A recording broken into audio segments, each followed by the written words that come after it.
Welcome to Matters Financial and Geopolitical from a Frontier. Thank you for stopping by.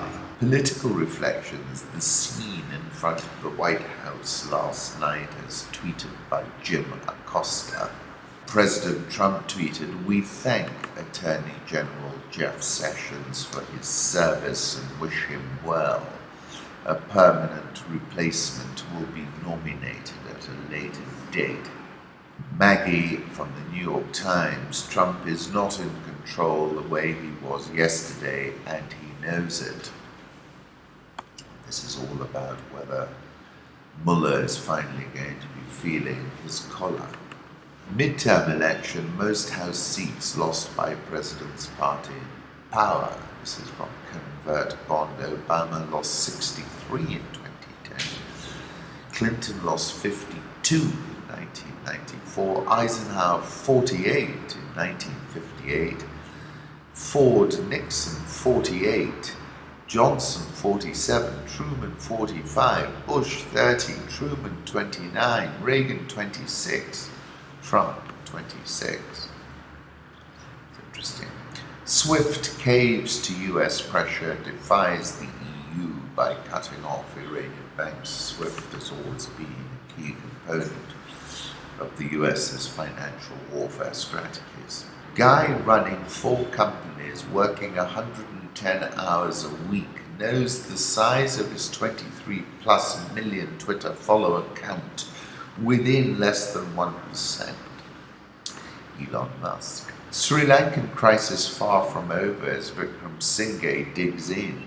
Speaker Jayasuriya, after days of silence and polite request to the president, calling for a parliamentary session to resolve the standoff, was seen taking a strong stance on Monday when he issued an official statement recognizing Vikram Singhe as the legitimate prime minister. President Sirisena addressed crowds gathered at a mass protest near the parliament on Monday, when he was also seen making offensive remarks about the ousted prime minister being homosexual.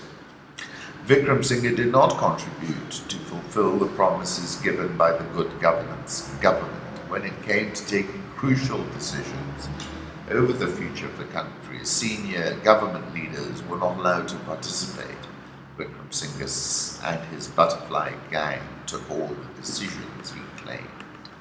The president's remarks were later heavily criticized by the LGBT community. "We condemn his use of homophobia to amuse his political gallery. By trivializing homophobia in this fashion, President Sirisena should be held responsible for any homophobic incidents that Sri Lankan citizens may experience in the coming days." And as I've spoken about it and written about it, from Hambantota to the recent upheaval, it's really a proxy between China and India. Former US Treasury Secretary Hank Paulson warns of the risk of an economic iron curtain between the US and China. He says a consensus has emerged in the US that engagement has failed to alter Chinese behavior. More people in both the US and China advocating policies that could forcibly deintegrate the two countries raises the prospect of an economic iron curtain, one that throws up new walls on each side and unmakes the global economy as we've known it.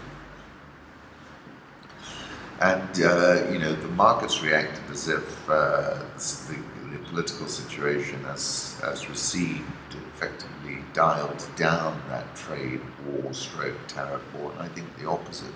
9th of July, I was talking about how Trump has turned his attention to Xi Jinping and thrown in the keys, challenging him to a chicky run. I think he's going to double down, and I agree with this fellow James Pethokoukis of the American Enterprise Institute, who says, "I think there is a reasonable case that this trade war will go on and intensify, and that's going to be bigger than the tax cuts or infrastructure." 15th of October, I wrote, "War is coming." This was interesting. Turkish Defense Minister and former Chief of General Staff Hulusi Akar visits a military delegation on Sudanese Subakin Island, which is strategically located in the middle of the Red Sea. And I was writing about this in the context of the Bab el Mandeb all the way down the Indian Ocean, and I said today from Massawa, Eritrea admittedly on the Red Sea, to Djibouti, from Berbera to Mogadishu, from Lamu to Mombasa, to Tanga, to Bagamoyo, to Dar es Salaam, through Beira and Maputo, all the way to Durban and all points in between. We are witnessing a port race of sorts as everyone seeks to get a slice of the Indian Ocean Red Sea port action. China, the BRI initiative, the Gulf countries who now appear to see the Horn of Africa as their hinterland, Japan and India to a lesser degree, are all jostling for optimal geo-economic positioning. Now we have Turkey, which I missed in that article, and it's all about geoeconomics of that area.